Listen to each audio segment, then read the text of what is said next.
Pemirsa ring periode Januari-Mei warsane mangkin serapan kredit usaha rakyat kur ring tabanan wantah ngantos sulung dasa kali miliar sekat 5.800.000 tali rupiah. Serapan inucap kakan tenang tedun yening saihang sarang baga perdagangan.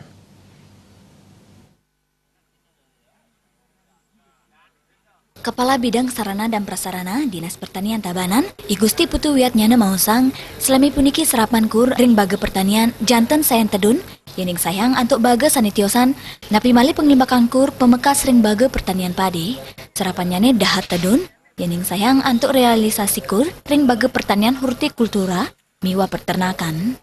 Ake sani kepanggih petani padi, sani nenten nagingin kur inucap. Pendidikan puniki nenten mesai ring pertanian antuk baga hortikultura, miwa peternakan, sani nagingin kur antuk wilangan sani agang. Pikobot puniki kepanggih, mawilan kewentanan genap pertanian ring tabanan, wantah 0,13 hektar utawi 13 are. Kalkulasinya nih nggih punika antuk genah sani mabatas, ngawinang para petani muatang prabeo produksi pini agang 3 juta rupiah ring asiki pamargin budidaya. Para petani narkayang produksi relatif ke kantenang tedung, sani ngawinang nenten ake sani ngelaksanayang peminjaman kur.